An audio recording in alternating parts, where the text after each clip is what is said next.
স্বাগতম অদার গল্পতে। এই চ্যানেলে আপনি শুনবেন এমন সব গল্প যা আপনার রাতের ঘুম কেড়ে নিতে পারে। আজকের গল্পটা খুবই ভয়ের। একবার শুরু করলে শেষ না করে ওঠা কঠিন। গল্পের নাম ছায়ার অতিথি। সজল শহর ছেড়ে গ্রামের পুরনো বাড়িতে ফিরেছে কিছুদিন হলো। বাবা মারা যাওয়ার পর সেই বাড়িটাই এখন একমাত্র আশ্রয়।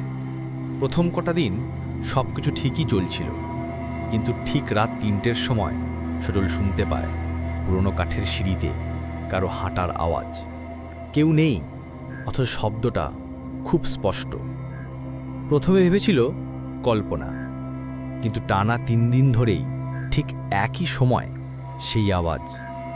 চতুর্থ রাতে সজল সাহস করে সিঁড়ির নিচে দাঁড়িয়ে থাকে। ঘড়িতে যখন ঠিক ৩টে বাজে, তখন ধীরে ধীরে কারো পায়ের শব্দ ধাপে ধাপে নিচের দিকে নামছে। হঠাৎ সব থেমে যায়। সজলের গলা বরাবর একটা ঠান্ডা বাতাস বয়ে যায়। পরদিন সে গ্রামের পুরনো এক শিক্ষককে সব বলে। শুনে সেই বুড়ো লোকটি শুধু বলল, ওটা ওর ফিরে আসার সময়। ও এখনো বোঝে না, সে বেছে নেই। সজল চুপ করে যায়, কিন্তু ঠিক তার পরের রাতেই সজল দোতলায় উঠে দরজা খোলে। দেখে একটা মেয়ে দাঁড়িয়ে আছে, ভেজা চুল, সাদা জামা, লাল চোখ।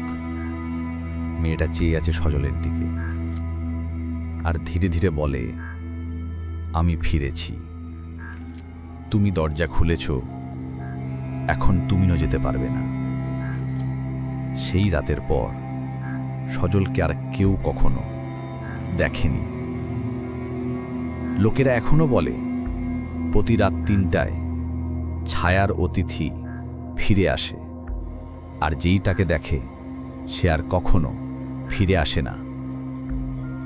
আপনি শুনলেন অদার গল্পর এক ভয়ের গল্প, ছায়ার অতিথি।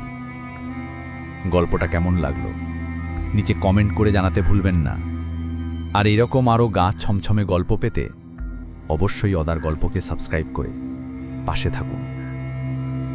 পরের গল্পে আবার দেখা হবে আরও এক নতুন অন্ধকারে। শেষ। ধীরে ভয়ের সুর, মিউজিক ফেড আউট।